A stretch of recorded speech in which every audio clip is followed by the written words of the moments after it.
Hey there, and welcome to Temporary Locals. I'm Jared. And I'm Megan. We are a travel loving couple who somehow always end up feeling like locals wherever we go. From small town streets to some of the world's most iconic wonders, we share our stories, hidden gems, and occasional history or true crime that shape the places that we've actually been. So if you're into travel, storytelling, and a little bit of mystery, then you are in the right place, and we would love it if you would subscribe and join us for the ride.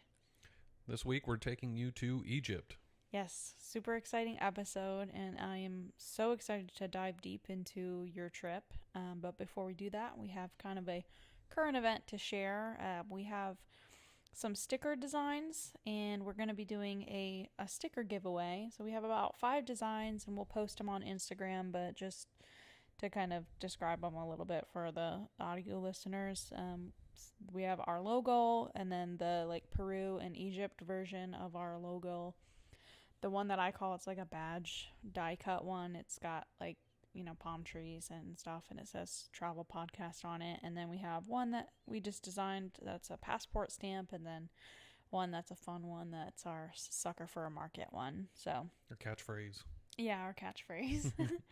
So, how do you enter the giveaway? So, you follow us on one of the 3 platforms that we're on, which is either Spotify, YouTube, or Instagram, and send a screenshot proof either via DM on Instagram, or you can email us at TemporaryLocalsPod@gmail.com, along with your shipping address, your mailing address. We'll do bonus stickers for multiple different platforms, and we'll be running this through the middle of September. So we're going to cut that off on September 14th. But yeah, so, I'll just kind of repeat the Gmail again. So, and the rules. So just follow us on any of the platforms. Give us a screenshot of proof, either email or you can message us on Instagram. That email is temporarylocals with an S pod @gmail.com. Yeah. And I think we kind of mentioned also if you are going on a vacation or you're going somewhere cool and you have one of our stickers, put it somewhere abroad or somewhere here in the States, anywhere you go that's a cool destination, and take a picture of it and tag us. Yeah, if you tag us, and especially on like Instagram stories, um, or if you make a post, then yeah, tag us and we'll share it. That'd Yeah, be really cool to see, where the stickers go and where you guys are being temporary locals at. that's right. All right. Well, with that, let's go ahead and get into the bulk of the episode. Yeah, so this is one that I'm really excited about. It's one of my favorite trips I've ever gone on, and it's a place that I really hold really close to my heart. I really love Egypt, and I love history, and anybody that knows me knows that I'm really into ancient history. And so, of all the places you can go for anybody that's into ancient history or archaeology, Egypt is the mecca. It's the place, and so anybody that's interested in ancient cultures and or archaeology, um, ancient civilizations, and learning about that kind of stuff, Egypt is kind of the place to go. Um, and so, if you're somebody that's into those kind of things, then I suggest trying to get to Egypt because it's an incredible place. So, I've been fascinated with Egypt and with ancient Egypt since I was a kid. Even long before I was really interested in travel or had traveled at all, it was a place that I was really fascinated with. And, I grew up on movies like The Mummy and Indiana Jones, and the idea of Egypt just always made me think of like adventure and being in the desert and, you know, Yeah, I remember just being fascinated by it. That's like the earliest memory that I have of like learning about something in school and like truly being engaged and fascinated was like when we learned about ancient Egypt, and was it like Sumeria? yeah, Is it ancient around Sumeria. there? Yeah. Yeah. Yeah. Yeah. That's like what's modern day Iraq would be like the Sumer civilization and what they call the cradle of civilization. But yeah, it's kind of sad that you learn so little about ancient Egypt in school. I mean, I remember kind of learning about a little bit of it in school, but you learn so much about like more modern history. And I mean, there's thousands upon thousands of years of just ancient Egypt history that you could learn. Um, and you spend such little time on it, that and that goes for all ancient cultures. I mean, there's, from the beginning of humanity really to modern time. I mean, you could learn about such a more broad aspect of human history, and I think you spend such little time on a lot of the ancient cultures that you could learn a lot from, and that we still kind of, a lot of our cultures today are shaped around a lot of the ancient cultures that came before us. So I think it's important to understand that and understand kind of where we come from and the people that came before us. And that's something that I'm really interested in. So like I said, I was about 10 years old when the movie The Mummy came out with Brendan Fraser. And, it's a silly Hollywood action movie, and it's in no way, like real. But as a young kid seeing that, it made me fascinated with Egypt and the idea of ancient Egypt. And so it was somewhere that I always wanted to go. But as a young kid from a small area, I never really thought that I'd have the chance to go and visit a place like Egypt. But then, as I got older and I started traveling, and especially after I got sober and I started traveling around the world, I realized that like that is a possibility. And so that was definitely one of the places on my bucket list. It was probably the number one place on my bucket list. Yeah. So I definitely want to go, so you're going to have to go again. yeah, Egypt's one of those few places that I talk about that I would go to again before going somewhere new. Yeah. I think as travelers, a lot of people count countries, and you have guys like the Drubinskys of the world who like make it a thing to like travel to every country. And when you meet travelers abroad, a lot of people, that's the first thing they ask you is, well, how many countries have you been to? And it's like, I feel like a lot of times it can be a little more about quantity than quality. And yeah, so I don't count countries. I'm not trying to make it to see necessarily. I mean, I'd love to see every country in the world, but Egypt is one of those few places that I would go back to before going somewhere new. So, but on this trip, I went with Aubrey and Matt is also somebody was pretty interested in Egypt at the time, and so him and I were both really.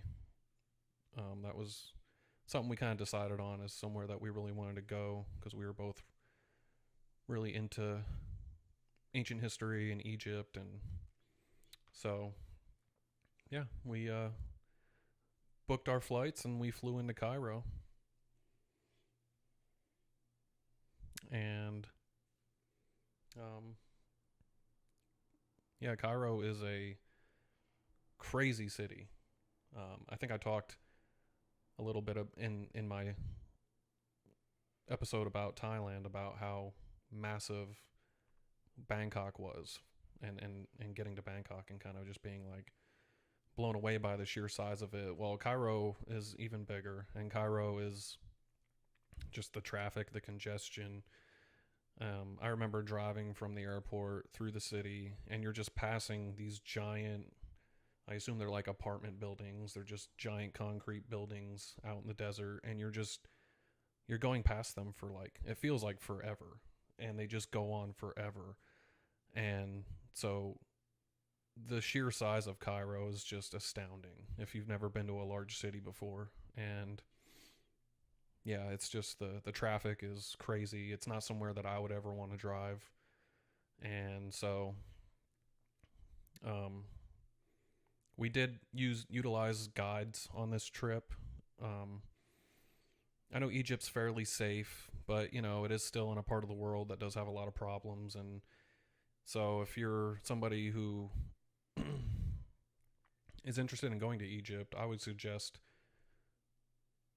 possibly looking at getting tour guides, not just for the fact that they help you kind of navigate the craziness of Cairo and the desert, because you will go outside of Cairo into the desert, um, but also just they're very knowledgeable. And if you're not somebody that's super knowledgeable on ancient Egypt, it's really cool to have a guide that can kind of explain things to you, and or otherwise you're just kind of walking around looking at stones. Yeah. When was it that you went? This would have been end of September, beginning of October of 2019. Okay. So Yeah. it was before COVID. Yeah, I remember, I mean, we've talked about just briefly, just like in, passing or whatever, but you and I have talked about your trip to Egypt, and you mentioned, I remember multiple times saying like that's one of the places that you would recommend having a tour guide, like to plan the trips and stuff. How was it like, as far as like speaking the language? Did a lot of people speak English? Was it kind of a mix or? In the more touristy areas, they'll speak English. Obviously, your guides they'll speak English, but yeah, a lot of the vendors and the people trying to like scam you and stuff. And that's another thing about Egypt is people will tell you that it's one of those countries that's really bad with like people trying to scam you and trying to buy you things and pressure you into things. So that's another kind of good thing about having, if you're not somebody that's comfortable with that kind of stuff, it doesn't necessarily bother me, but if you're somebody that's not really used to that, it can be kind of a shock. And so that's another reason it's kind of nice to have a guide, because the guides can kind of be a bit of a shield or buffer for you. But yeah, so we flew into Cairo and we met our first guide, I guess you could say, and he was essentially just there to get us through the airport and get us to our place. Um, Did he like meet you there with a sign with your name on it? I don't remember if he had a sign, but he may have. I don't remember that, but he may have had a sign that had like their company name on it. Yeah. Okay. And so we were looking for. It's called Memphis Tours, and but we met our guide at the airport, and he introduced himself as Muhammad, and it was kind of funny because Aubrey was like, "Oh, Muhammad," and she's like, "Is that a?" She asked him if that was a common name, if the name Muhammad was common, and he just kind of looked at her and was like, "Yes, everyone here's named Muhammad." That's what he said. That's what he said to her. He's like, "Yes, it's very common. Everyone here's named Muhammad." And so, yeah, I say it's kind of nice having a guide, because I know that even getting through like immigration and security and stuff into a country like Egypt can be kind of a hassle. And the way I remember it anyway is we didn't even really do any of that. Like our guide pretty much walked us through everything, and I don't even remember really having to like get in a line or anything. I feel like he just kind of walked us around everybody else and got us through. Like he obviously knows the people that work at the airport and everything. And so it was a really smooth transition. So we didn't have to deal with any of the grueling processes of entering a country. It didn't seem like anyway. So yeah, we exited the airport and immediately got into a van. And that's when we went, before even checking into our hotel, we went straight out into the desert and visited our first site. And that was in Dashur. And Dashur is home to a number of pyramids, but the two most famous ones that I guess most people visit are the Bent and the Red Pyramid. I also just want to mention that for this podcast talking about my trip to Egypt, I'm not going to get super deep into the history.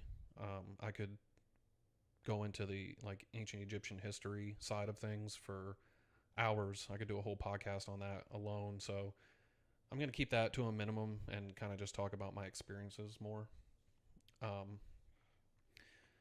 So yeah, we visited the Red and Bent Pyramid, and the Bent Pyramid is pretty famous because it's easy to kind of. It is what it sounds like. It's the one that looks kind of like fucked up. You know, it's all bent. And these pyramids were built by Sneferu in the Fourth Dynasty during the Old Kingdom.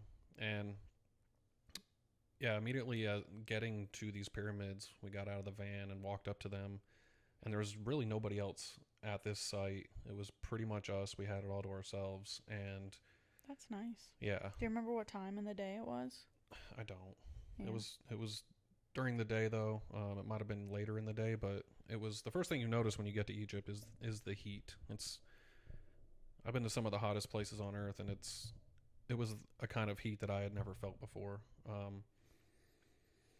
But yeah, I mean, you're out there in the desert sun and in the Sahara Desert, and it's dry and it's hot and it's sandy, and so, but Dashur was really cool because it was kind of it's on the outskirts. I think it's just south of Cairo, and so, yeah, there was really nobody there, and so it was kind of nice. We could just walk around the whole complex kind of on our own, however we wanted, and we got to go into the Bent Pyramid. And the Bent Pyramid is interesting because it had opened to the public in the 1960s, but it was only open for a brief time and then closed.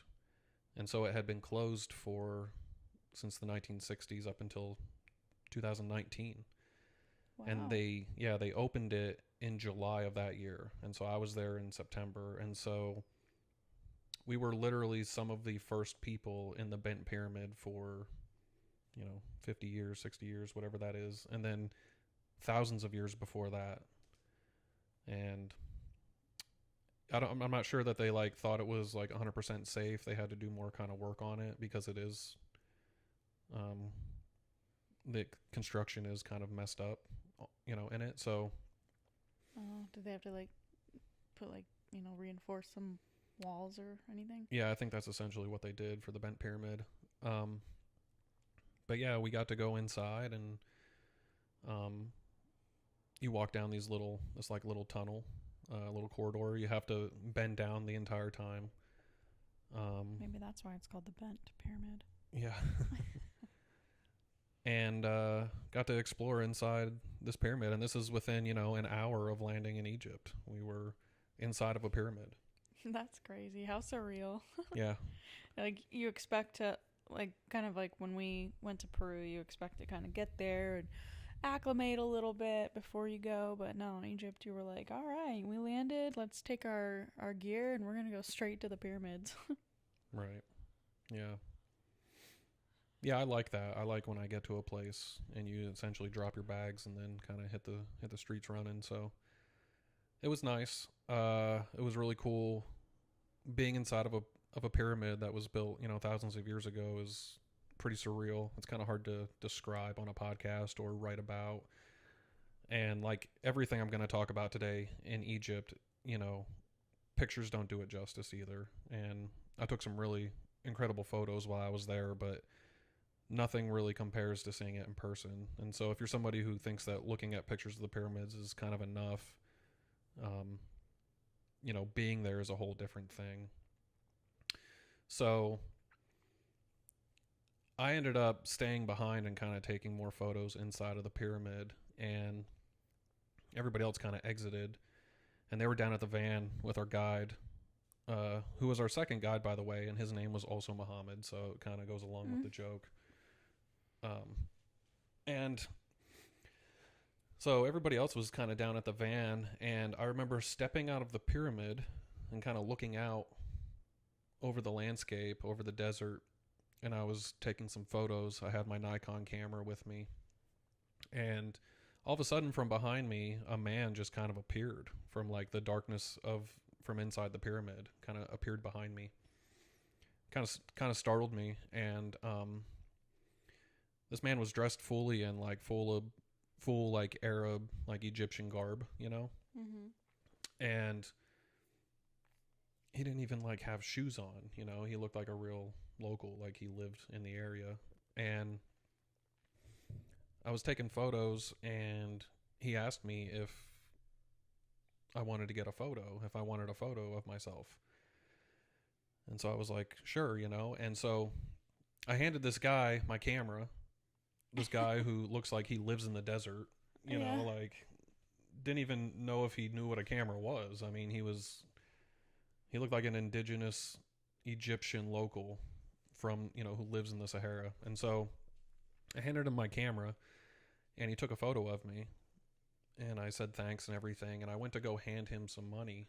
I went down into my camera bag and was digging through my bag to look for some money. And when I stood back up, he was no longer there. Whoa. Yeah, and the story sounds kind of crazy, but um, so I didn't think anything of it. I figured he went back in the pyramid or whatever. I thought maybe he worked there, you know, Yeah. because a lot of times the guys that work at these sites and stuff, they'll try to like, hey, let me take a pic. You know, they'll ask you if you want a picture or whatever, and hoping that you'll tip them or whatever. But this Yeah. guy left before I could even give him any money. And so I didn't think anything of it, and I went back down, and I made my way to the van. And when I got inside, I kind of mentioned to everybody that there was a guy up there that took my picture. And I remember our guide turned around. He was in the front seat. He turned around to me, and he was like, "There's no guy up there." And I was like, "Yeah, there was." I was like, "He was up there. He came out of the pyramid." And he's like, "No, man, there's no guy up there." And so the only proof I have that this guy existed is I have the picture of me standing there that somebody took of me with the desert in the background, and I'm, you know, on the pyramid. So I'll show you that picture sometime. Yeah. Oh my gosh. So that's why I say I may have witnessed a ghost at the bent pyramid. Oh my lord. That's like eerie. Yeah. So who knows? I don't know to this day. But so we also explored the Red Pyramid. And when you go inside the Red Pyramid, one thing that everybody will tell you is that there's an overwhelming smell of ammonia. They claim it's from like bat droppings from bats being inside the Red Pyramid. But I'm going to give a shout out to Jeffrey Drum he runs The Land of Chem on YouTube. And he also wrote a book called The Land of Chem. And his theory is that they actually were producing ammonia. It was like, you know, all the pyramids in Egypt, especially the Giza pyramids, were chemical plants. And so you also see stains on the walls inside of the pyramid, which people believe could be, you know, chemicals from chemicals. And Yeah, it's an interesting theory. yeah, and you know, even the where a lot of our terms and words that we have today in chemistry come from ancient Egypt, you know. The word ammonia itself comes from the ancient Egyptian god of Amun, you know, who was the god of fertility. And so, and even, you know, what the ancient Egyptians called Egypt was Kemet. And so that's where the land of Chem comes from. Mm. So the ancient Egyptians were practicing chemistry thousands of years before we discovered many of these things that we use today. So it's interesting. But being in there, it definitely has a overwhelming smell of what smells like ammonia. And so, yeah, but that was our first experience in Egypt, was going to Dashur. Yeah, that sounds like so cool. Yeah. And our guide that was with us, the second Muhammad, I'll call him the second Muhammad, he was actually from Dashur. That's where his village was. So I don't know if that was like a part of the tour or if he just wanted to take us there because that's where he's from and he wanted to kind of show us. But after we left the Red and Bent Pyramid, we went into Dashur and we went into the village and we kind of went around the town there. And we went to a local spot where we got to make bread with locals. There were some Egyptian women there in like an outdoor cooking area who were making bread. And so we got to kind of learn how to make bread, and we sat down next to these women and they kind of showed us their process for making it. And yeah, I tried to flip the bread in the pan, you know. They were like showing me kind of how to do it, and I ended up dropping a piece of the bread on the ground and it like broke. So I say that I literally broke bread with the locals.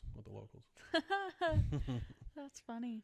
Yeah. When you say make bread, was it like loaves of bread or like is it almost like a naan? Yeah, it was like a naan. Yeah. Yeah, like a flat bread. Yeah. Yeah.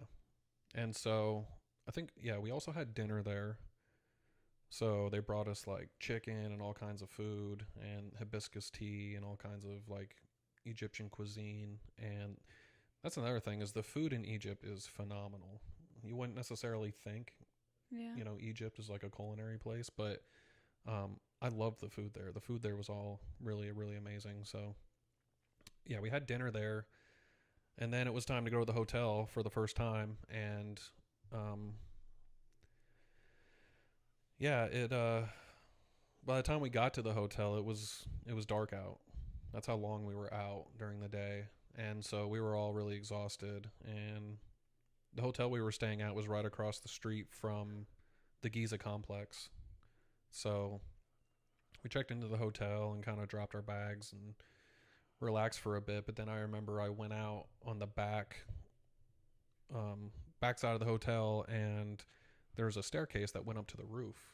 And I'm not 100% certain I was supposed to be out there, but I went up the stairs to the roof, and it kind of looked out over the Giza complex, and that was the first time I had really seen the Giza pyramids. And it was dark out, but you could still see the outline of them because they're so big.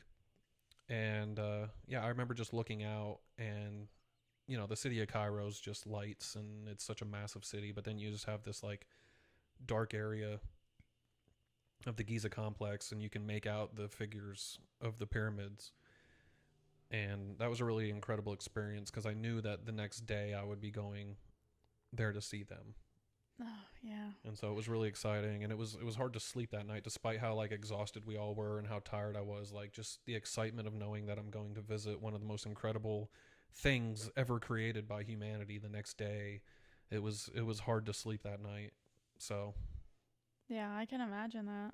yeah. That feeling of, it's probably like maybe a little bit of a breeze up there, and you're just kind of like looking out, and yeah, that excitement but kind of building up. Mhm. That's cool. Yeah.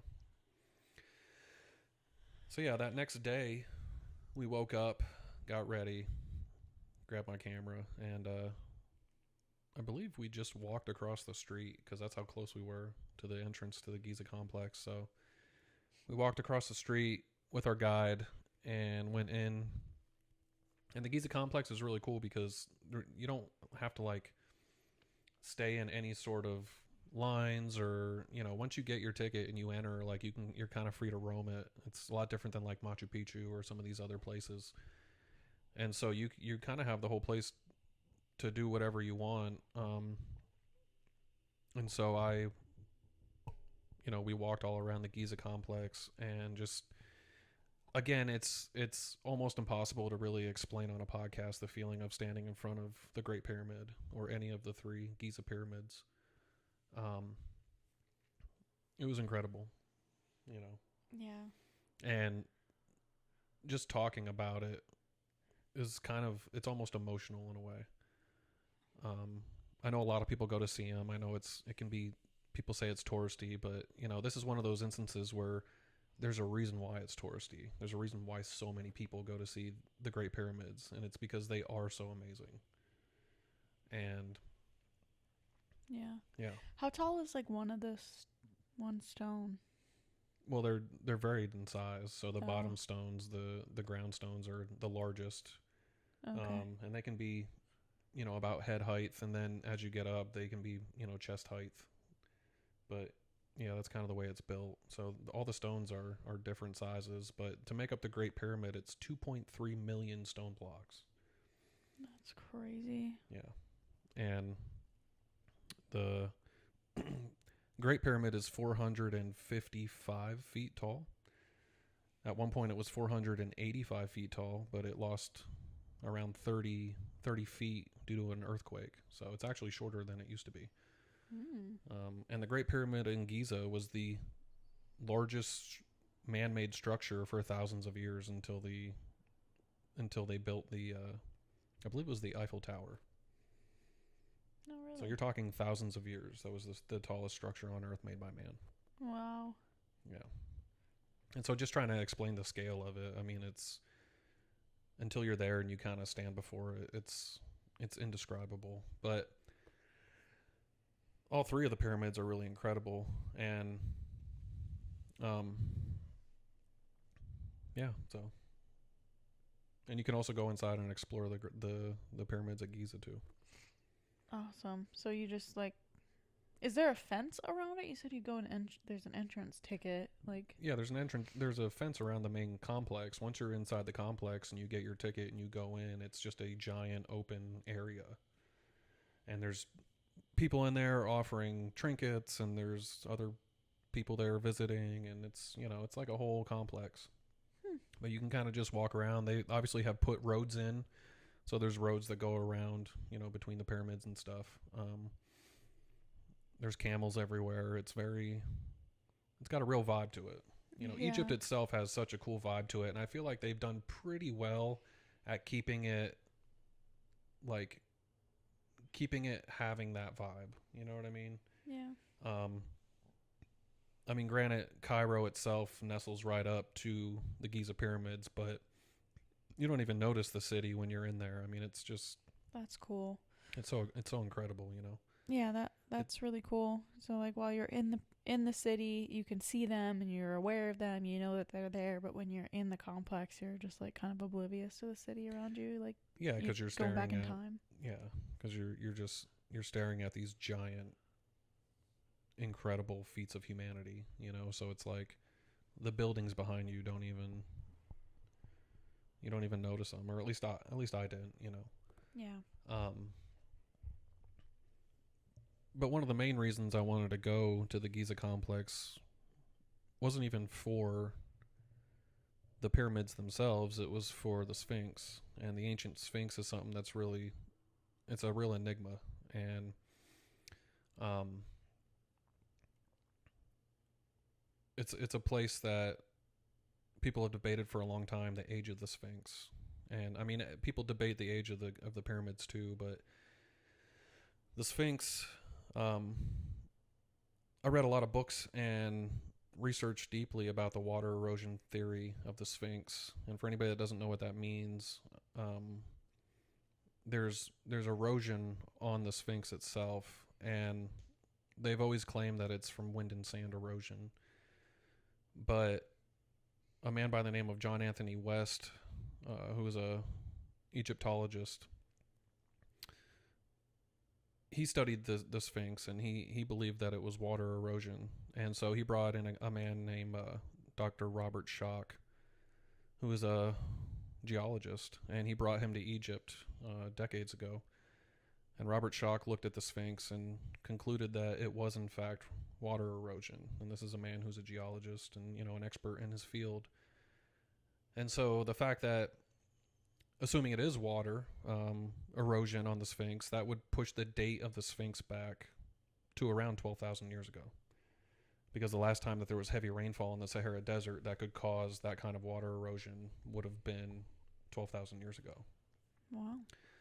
And so I really wanted to see the Sphinx, to kind of look at that and get up close to it and kind of study that. Not that I'm a geologist or that I would know, but when you look at it, it looks like it's from water. It doesn't look like regular, like wind and sand erosion. So that was something I was really interested in, is the Sphinx. And then, if you wanted to really get into a deep dive of like the astrology and everything behind why people think the Sphinx is older, then there's some really good books on that. Graham Hancock talks about it, Robert Bouval. A lot of guys have studied this and, have their own theories about it. But, it's kind of interesting to get the locals' take on it, and some of the guides. Some of them are open to that kind of stuff, and then others aren't. So it was interesting. But another thing we did is we rode camels around the pyramids. Yeah, I mean, that's an experience. Being on a camel in Egypt, riding, past the pyramids is another thing that's kind of indescribable. Yeah. So That sounds so cool. yeah. Yeah, you don't realize how big camels are until you see one in person. And it stands up in front of you, and it's like, man, these things are massive. Yeah. I used to think they were just like, I mean, I knew they were bigger than like a horse, but I was like, yeah, they're just like a bigger horse. Camels are massive. Yeah. And so when you're on top of a camel, you're super high up, and yeah, we got on some camels and trotted around the Sahara Desert. Is that one of those things that's like a touristy thing to do, or are there like, locals there that like they literally like, it's normal they ride camels like people might ride horses on trails here? Well, at the Giza complex, it's touristy. I mean, the guys that own the camels do it for money, and so it's it's another one of those things that yeah, it's touristy, but the like having the chance to get on top of a camel in Egypt and ride around the pyramids is like you got to do it. You Yeah. know, Oh it's no. it's Yeah. amazing. But yeah, I mean, I think some of the indigenous people that live out in the desert, they do ride camels and stuff, and they utilize them that way. Yeah. Yeah. Okay. So, but yeah, that was another thing that was just surreal. You Yeah. know, as somebody who, again, when I was younger, never thought that I would ever even go to a place like Egypt. Now I'm riding a camel through the desert, and there's pyramids behind me. Yeah, it was just amazing. Yeah. So, Hard to top that. huh? I said hard to top that. Yeah. Yeah, Egypt's one of those places it is hard to top. And I mean, you and I have even been some really amazing places, but Egypt's one of those places that once you kind of experience that, it's like trying to go anywhere else, it just doesn't really compare, you know? Mm. It kind of makes you jaded to the rest of life in a way, you know? Yeah. Because it's like, I don't know that I'll ever do anything as cool as this. Yeah. Next week you'll be looking at the bean in Chicago, like, oh, cool, but I've literally seen the pyramids. Yeah. Yeah, I've ridden camels around the pyramids. And people are like, "Oh, let's go to the beach." And it's like, I'm just daydreaming about Egypt. Yeah. But yeah, after that, we went into the city of Cairo. And like I said, Cairo is a wild place. I mean, it's massive and it's easy to get lost. And that's another time that it's good to have a guide. I'm assuming you could find yourself in the wrong area of Cairo and kind of get off the trail. But it's really cool to meet locals. And I think Egypt kind of gets a bad rap, like I was saying, with scammers and people being really pushy and stuff. But a lot of the locals I met were really kind people, and they just want you to have a good time, So, yeah. One of the things we did is we went to the Khan El Khalili Bazaar, and it's just this giant market, but it's a bazaar, and so it's got a real cool vibe to it, Yeah. And they have the Turkish lamps everywhere, and just all the really cool they have spices and all kinds of cool So little cool. stands set up, but it's like a maze, and so it's easy to get lost in the maze of this bazaar. And so one of the things that I wanted to look for, anytime I travel somewhere new, one of the things that I get, it's just kind of my thing, is I get hats. I'm a hat guy. Yeah. And so I wanted a cool Egypt hat. I wanted a hat that, said Egypt on it to take home. And I couldn't find a hat anywhere, just a regular baseball cap hat. This place had everything, but it didn't, I couldn't find just a regular hat. And so people will see you kind of looking and ask you, what you're looking for. And so I told a guy that I was looking for a hat. And so he's like, okay, follow me. And so again, I got separated from the group, and I'm just kind of following this guy down these little alleyways through this bazaar. He's taking me around all these corners, and I'm deep into this bazaar to the point to where I don't really see any travelers anymore. I'm kind of the only one. And I find this place that actually has hats. And so I buy a hat that says Egypt on it, which I still have today.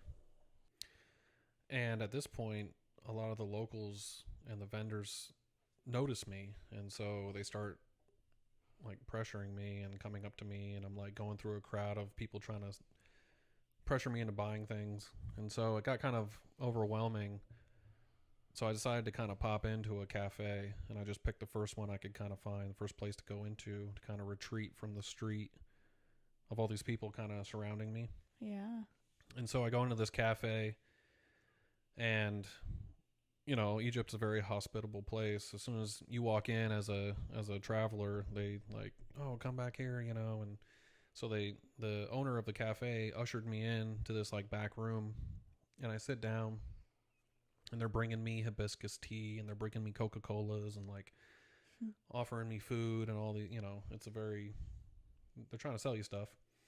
Yeah. And so I'm just kind of relaxing in this cafe, and the owner sits down, and we kind of start talking, and we go over the pleasantries of meeting people abroad, and he asks me where I'm from in the States, and I tell him, and he starts telling me about his business, and he tells me that his cafe here, his little cafe in the middle of Cairo, is like pretty famous, and it's like pretty well known. And he tells me that, like, celebrities from America have come here, and he's telling me all this stuff, and I just kind of like blow it off, like, yeah, whatever, because in a lot of these places they'll tell you that to try to make their business sound more like, Yeah, make it more enticing. It's Yeah. like, oh wow, this is world famous. right, yeah, every place is amazing there, and every Yeah.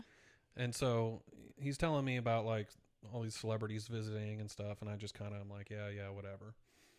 So he leaves me alone, and he kind of leaves the room, and I'm just kind of sitting there, and I'm drinking hibiscus tea, and I start looking around the room, and it's adorned with all these really cool like decorations and stuff, and it's a really really neat little place. And as I'm looking around the room, I kind of turn my head and I look up, and behind me, directly above me, is a giant framed picture of the cafe owner who I was just talking to, standing next to none other than Morgan Freeman. And you're like, oh, okay, I guess Yeah. so. I was like, oh, well, maybe he wasn't lying.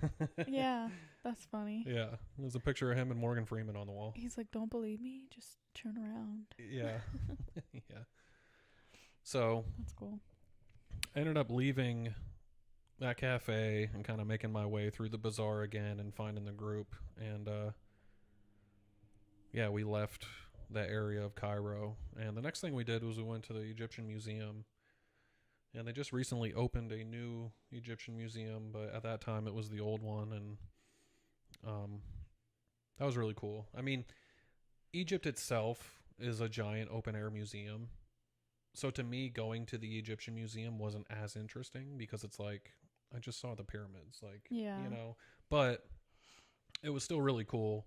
And I look back, I took a lot of pictures in that museum of different artifacts and things. And yeah, it's just looking back on it, it was a really cool experience because there's a lot of information in there. And if you're somebody who like is interested in the history behind these things, like there's a lot of stuff to learn from going to the museum.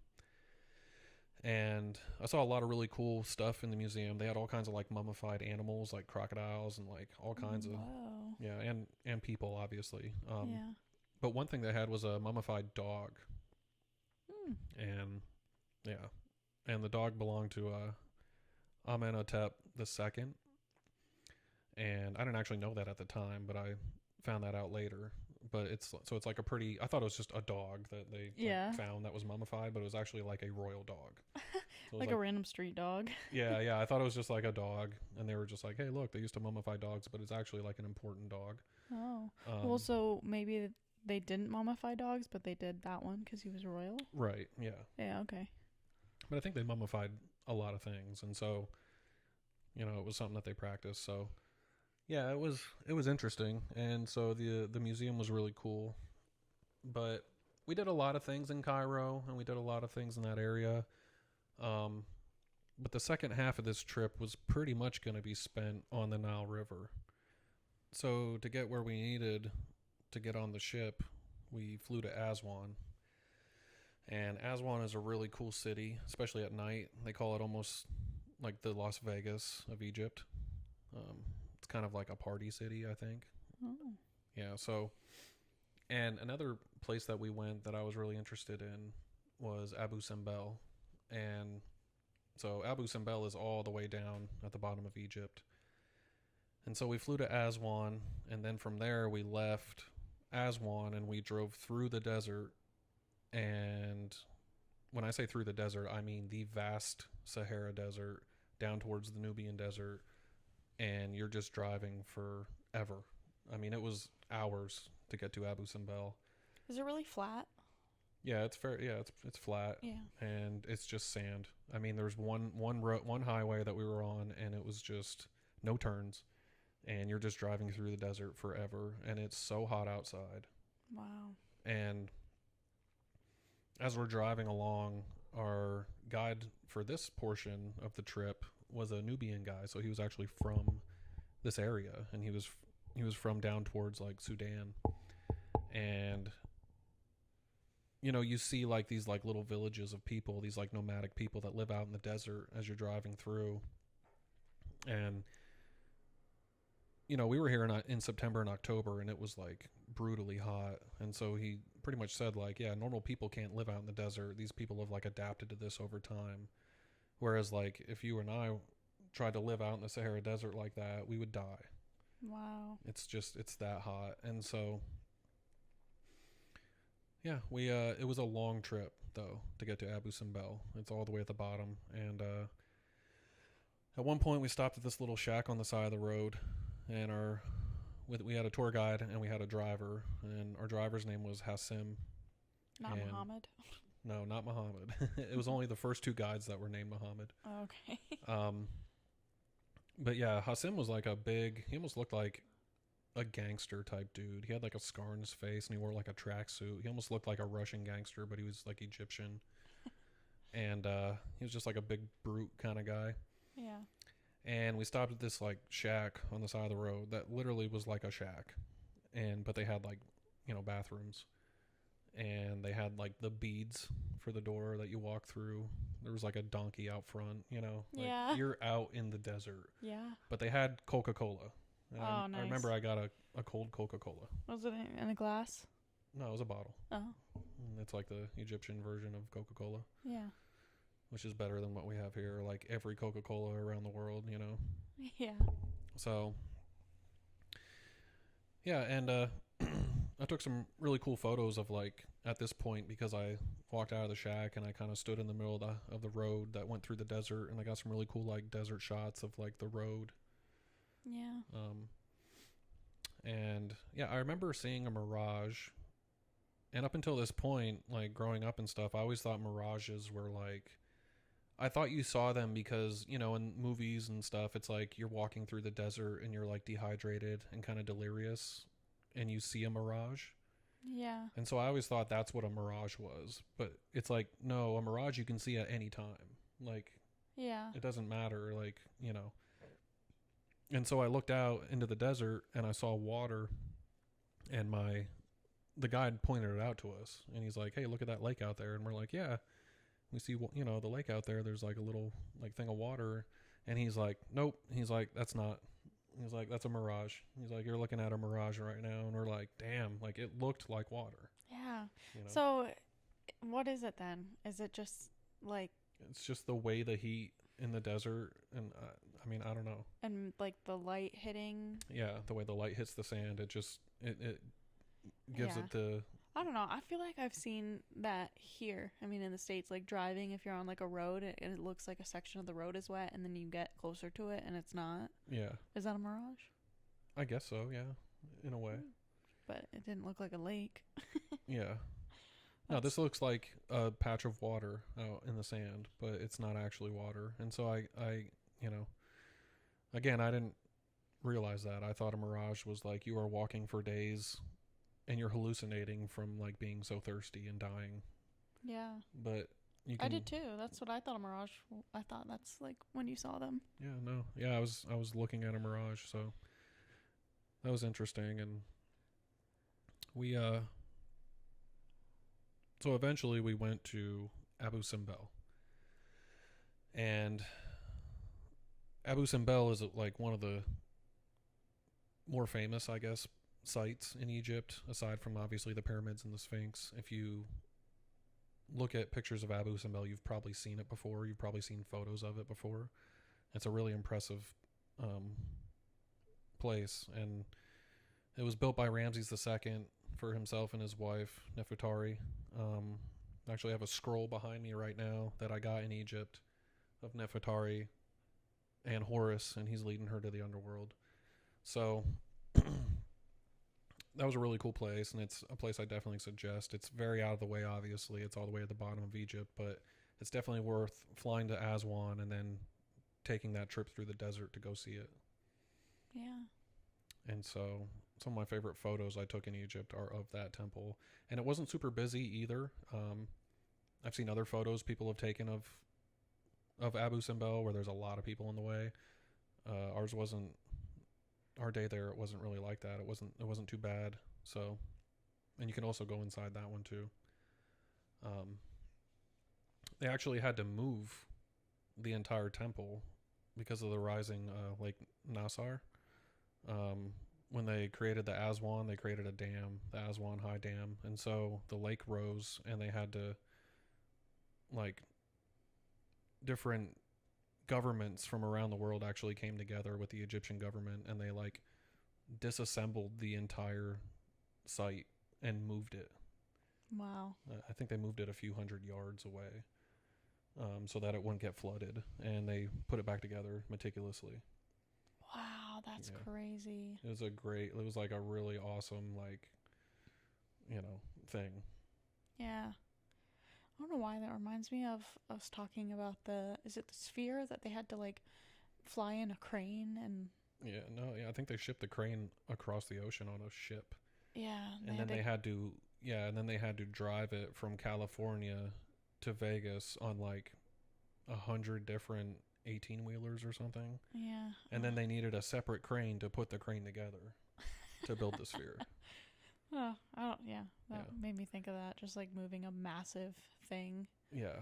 Well, and because it's so old and so ancient and so like, it's like they had to do it very meticulously. Yeah, I was gonna say, you'd think that it'd be like very brittle and that. Yeah. Well, that's the thing about like a lot of these places in Egypt is that they've stood the test of time for thousands of years. Yeah. I mean, we know just driving around here, it's like the roads that are only 5 years old are crumbling and but it's like you go to these other places in the world with ancient cultures and like we look down on them like they were not as advanced as us, but their stuff's still standing, Yeah. This building we're in right now isn't going to be standing in 1,000 years. There's no way. True. So yeah, Abu Simbel is one of my favorite places in Egypt. I think visually, aside from the pyramids, it's one of the more impressive things that you can go see. So, but yeah, after that, we actually drove down further and we crossed the border into Sudan. And we went into a little village there. And that's where I saw, as we were walking kind of through the town square, there was a guy sitting cross-legged and he had cobras around his neck. And so Matt and I got pictures with cobras on our necks.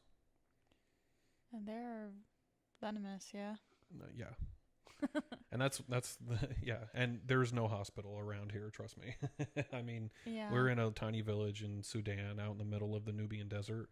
There's no major hospital. Somebody's got to have anti-venom though. I mean, hopefully he did. I don't know. But yeah, that was one of the cooler things we did too. It was kind of cool. Wow. Yeah. Do you have pictures of that? I have pictures of the guy. I think Matt has a picture of him with the cobra on him. I don't think I got pictures of me with the cobra on me. Oh man, I would have got pictures of you, babe. Yeah. But I do have a picture of that guy. I took a picture of him. That's cool. You know me and my obsession with snakes. I would think that was the coolest. I don't know, man. Yeah. I think I would probably do it, but I'd probably be terrified. Yeah. I like snakes. It's just the venomous ones. I'm like, respect from a distance, but. Right. Yeah, this is definitely one of those things where it's like, this guy obviously knows what he's doing, but. Yeah, you think. But, it's not like a organized touristy type thing. It's a spur of the moment type of thing, and it's, Yeah. But it's a life experience that you'll never forget, so. Oh, yeah. So yeah, after that we cruised the Nile River. Yeah. Which is, see, when I think of rivers, I think of like the rivers near us where you can see each side. Is that what it's like, or is it just like huge? It is a big river, but you can see the side. Yeah. And that's what's really cool about it is because as you go by, you can see certain like sites, like ancient structures on the side, and then like little towns as you go along the river. Mm-hmm. They have like date palms over there that are just there's just forests of them. You don't think of necessarily palm trees when you think of Egypt. I mean, I guess around Cairo and some of the river banks, but there's so many palms there. Like it looks tropical, you know. Yeah. Um, but yeah, so we got on. It's a ship called the Steinberg, and I've talked before about this, and anybody that knows me knows that I'm not a fan of cruises. I don't like, Carnival cruise or Viking cruise. I don't like any cruises. They don't appeal to me. I don't feel like it's something that I am into. I'd rather go to a place and really experience culture and like get out there into the thick of it. And I don't feel like you necessarily get that on a cruise. Well, yeah, and I know that they like dock. I've never been on a cruise, but I know that they will dock places, and you can, it can be a cool way, or a cheap way to see many places. But it's like you're on other people's schedule. You can't really do so you can't just like stumble into. Yeah, and a lot of the ports that they come into, I mean, they're set up for tourists. You're not, like I said, it's like going to Cancun. You're not experiencing culture. You're not getting out into the, like, real thick of it. It's not real traveling to me. Yeah. And I know there's people out there that love cruises. And if I was, like, older or something or whatever, it's a nice way to relax. I get it. But if my idea of travel is not that, Yeah. That's all I'm going to say. But this was a different kind of thing. The ship that we were on wasn't like a giant cruise ship. It was just like a boat. And they had an area, like a dining hall area, and then there was cabins, but it wasn't like there was no, amusement park on it. There was no water slides. You're on just like a boat, almost like a river boat. Yeah, okay. And so, yeah, we got on the Nile River and started heading back up towards Luxor and in the direction of Cairo. And some people might not know this, but the Nile River is interesting and different in the fact that it's one of the few rivers in the world that flows from south to north. Yeah. And so because of that, Egyptian geography is a little backwards. So when people talk about Lower Egypt, they're actually talking about northern Egypt. And when they talk about Upper Egypt, they're talking about the south. Yeah, man. For anyone who knows, like, the Charlotte area, when we first moved down here, I got so confused by the term, like, uptown. Yeah. That's their downtown area. I'm like, right. What is that? So that's what that reminds me of. Yeah. Upper Egypt, Lower Egypt. Yeah. So, but yeah, the cruise was cool. And I would go up. We were on it for a few nights, and I would go up in the evenings and just stay on the deck and take photos of the sunset over the bank of the Nile. And some of the best sunset photos I've ever got, And yeah, it's just being on the Nile River is just another one of those moments where it's kind of surreal, Yeah. Are there, like, crocodiles? Oh, yeah. Did you see any? I didn't see any, but yeah, they definitely have crocodiles. They're there. Yeah. Because I was going to ask earlier, like, can you swim from one side to the other? And then I'm thinking you probably wouldn't make it. Yeah, you probably wouldn't want to. But yeah, as you go up the Nile River, you stop at different places and things like that. But for the most part, you're just on the river. And yeah, the one night I went down, I heard loud music and lights coming from like the dining hall area. And so I went down there, and everybody else had there was like an open bar, and they had like free drinks. And so if you had like a bracelet, you would just go up and you could just get a drink. Since I don't drink, I was just drinking like sodas or whatever. And I went into the dining hall area, and they had moved all the tables and chairs off to the side. And in the middle of the room was a woman belly dancer. And they were playing like, Arabic music, and like she was doing her belly dancing thing. And I was kind of like watching her for a while, and I was just she put me in like a trance. I was watching the gyration of her hips, you know, and her Yeah. midsection, and it just kind of like put me in a trance. And I'm in Egypt on the Nile River, and I hear this music, and this belly dancer's like got the little, you know, ching ching ching, you know, things, and Yeah, the little like finger yeah, symbols. yeah, Yeah, and yeah, it was that's awesome. cool. Yeah, Belly dancing is really an art. I mean, actually, funny story, and I mean, some people, think what you want about this of like, um, people going to universities. But when I was at Clemson, they had belly dancing classes. yeah, But I also remember just being in like some random restaurant, like Greek restaurant in Florida, and they had a belly dancer there, and it was really cool. I remember. yeah, Just, it's just such a cool art form. The way that you can move your body like that. yeah. It's impressive, and like I said, it is very like mesmerizing in a way. Yeah. Just the whole vibe of this whole trip, especially being on like the Nile River and just, it felt so adventurous, Yeah.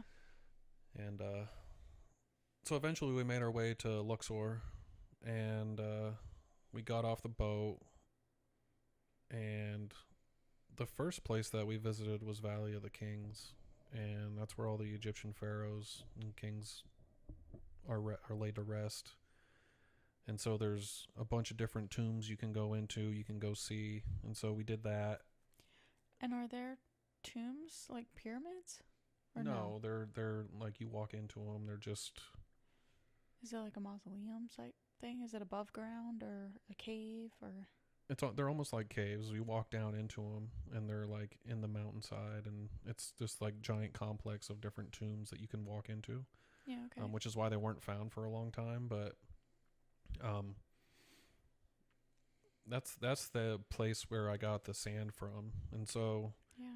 as we were kind of standing there after we had gone and seen some of the different tombs, I went over and I had a little vial with me that I had brought for this reason, and I put some sand into it, and I did that with I actually had a number of vials that I did that with, and so that's where that sand is. That's over there on our stand right now. Yeah. That's where that sand comes from. It comes from Valley of the Kings, I and hope I'm it's I'm not, normally like like cursed. huh? I said I hope it's not like cursed. Yeah, well, that's it's like we talk a lot about some of the more haunted places that we've been, and I mean, I think that Valley of the Kings is probably the most haunted place you could probably go. I mean, when you think about like ancient Egyptian curses and stuff like that, I mean, you're in the middle of a entire complex of buried pharaohs going back Yeah. thousands of years. Um, and I'm normally one of those people that are like, don't take anything, leave nothing behind type things, but Yeah. this was one of those situations where I kind of broke that rule because I was like, I have to take some of the sand back. It's so sacred, Yeah. and so It's putting me in a trance. yeah, so I still have it today. Um, we went and visited the temple of Queen Hatshepsut, or hot chicken soup, or hot shit soup, depending on how you say it. Like chicken pizza. Yeah, it's almost like a sexy woman and sexy woman. Yeah. Yeah. It helps people remember it. Hot chicken soup. So, yeah, we went to a bunch of cool places in Luxor. The giant pillars in the actual Luxor temple in Karnak is really incredible. There's just it's this giant site that you walk through, and there's these giant pillars. I got some really cool pictures in there too. But yeah, that was incredible. And Luxor is a really cool city, and we stayed one night in Luxor. And On the cruise or like in a. no, we stayed in Luxor in the city. Cool. Yeah. So the cruise was over now, and then so you go from Aswan up to Luxor, and it only takes a few nights, but once you get to Luxor, they also have an airport, so that's kind of where the trip ended, was in Luxor. And so we spent a night there and kind of walked around the city, and it's a really cool city.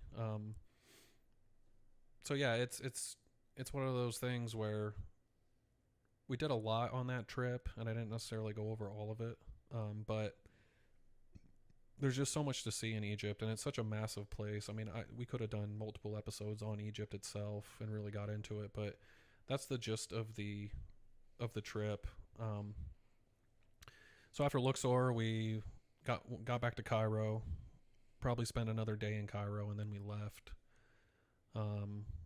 Left from Cairo, and it's funny because the last part of that trip, the story I want to tell is that we landed at Logan International Airport in Boston, and we were getting a transferring flight down to, I don't remember, Charleston or Charlotte. And it was late at night, and as we were kind of trying to find a place to like rest, wait for our flight in the morning, because it was like, a few hours away, I remember getting woken up by a security guard, and he was like, "Hey, y'all have to leave the airport." And I remember thinking, like, "What do you mean we have to leave the airport?" And we said that. We're like, well, "What do you mean?" And they're like, "The airport closes at night. You need to leave," which stunned me, because at that time I had never experienced that. I was like, "What do you mean? It's an international airport. What do you mean it closes? Like, airports don't close."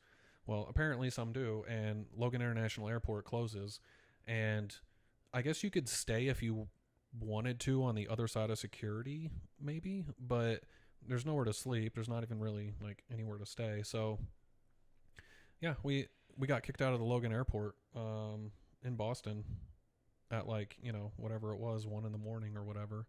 And I remember walking around Boston, and because we had just been in Egypt and Africa in the Sahara Desert, I didn't have a jacket. Yeah. I didn't pack a jacket. Right. And so I'm walking around Boston in October, like freezing in a t-shirt, and we ended up getting a hotel for like a few hours. Like we literally went to get a hotel, and we were there for like 2 or 3 hours, and then had to go back to the airport. Yeah. So we could get on our flight. And yeah, so that was the final. And it's funny because just like not that long ago, I remember reading online that the celebrities Dax Shepard and what's his wife's name? Kristen Bell. The same thing happened to them. They actually got kicked out of the Logan Airport too. Oh, really? Yeah. And they were probably like, "What the heck, man?" Yeah. And it's just funny because I was like, "Oh, I experienced that. I know what that's like." Like, yeah, they do that. Yeah, but that's wild. Yeah. So there are certain airports where, you either need a place to stay, or, you can't be there too early before your flight because you will have to leave the airport. So that's crazy. Yeah. I've never heard of that. I mean, because either like missing a flight or whatever, everybody's got like a horror story, but I've slept in airports before, because that's just Yeah, I have too. I don't. And that's what I'm saying, is that was my first experience with that. I didn't know certain airports, I guess, actually close at night. And so technically the Logan Airport in Boston closes, and yeah. That's crazy, thinking about like the airport workers, like they're like shutting down a store like Walmart or TJ Maxx or something, like, we got customers over here, like, let's go, ask them if they need help. Yeah, so security will kick you out. I mean, you're not allowed to like sleep at your gate like you normally would. Yeah. Like I have so many times before, but so yeah, that was my trip to Egypt. It's a place that I really love, and it's one of the cooler places I've been. And I know you mentioned it earlier, but I would totally be down to go back. Oh, I want to go. I would love to go. Yeah. It sounds amazing. I mean, I know we'd probably want to change it up. Yeah. Because, I mean, I don't think you have a problem going to visit the, like, Great Pyramid again and, all that stuff. But, yeah, I would absolutely love to go. What was your, like, favorite site that you visited? I mean, the pyramids themselves. Yeah. In Giza. I mean, nothing really compares to just the magnitude of them. But like I said, I really liked Abu Simbel. It's so far out there. It's just, it feels really ancient. Well, and because it's so far, it almost seems like one of those things that people might miss, Yeah. you know? Yeah. Well, I think that temple was built all the way down at the bottom of Egypt to kind of show it's like a show of force to the invading armies from the south. Oh. And so Ramses II, he built that for him and his wife, but also to show like, look at how like advanced we are. And I mean, you could even say that about the Great Pyramids themselves. Is they're really a show of like, look at how incredible our civilization is. Yeah. And I mean, we still are in awe of them today. So that just goes to show you how amazing they are. Yeah. But That's yeah, I funny. would. There's so much to see in Egypt that it's hard to even like just do a podcast on it or like write about. But and to go back to it, you would definitely want to hit those like major sites. You'd want to go to Giza, obviously, but there's so much that you could see, you know. Yeah. And like I said, they just opened a new museum too, so that would be cool to see. Yeah, that'd be something new. I mean, we have to go back now. Yeah. They have a new museum. Yeah. Yeah, I've spoken to other people talking about the museum, so I'm assuming it was the old one because it was before then. And they kind of had comments about they didn't think that the artifacts were like well taken care of. Did you experience that, or did you have that opinion? No. I know that the museum itself was kind of known for being not very well upkept and like dirty. Yeah. Very dated. You know, I think that's why they kind of built the new museum. It's Yeah. very nice and clean and like modern. But the artifacts themselves, I mean, you're talking about artifacts that are thousands of years old. I think as long as the artifacts are like genuine and like legit, um, I would assume they take pretty good care of them. Yeah. Were they like in glass cases and stuff? Well, it depends what it was. Yeah. Yeah, I mean, yeah. And then certain things like certain areas they didn't want you to take pictures in, like King Tut's, burial mask. Yeah. It said, no pictures. It was very like, hey, we don't want you like in here with the flash and stuff. But there's just so many tourists in there, and there's like the day that we were there was a lot of Chinese tourists, and there was just crowds of people in there taking photos of it. It was just like people didn't even care, Yeah. So you see that a lot too there. I mean, we could do a whole nother podcast on different tourists, but I think Americans get a bad rap, but anybody that's really traveled knows that like there are some other cultures out there that are known for being like not good tourists, Oh, yeah. Not saying we're always great, but No, yeah, absolutely not. I mean, even in our own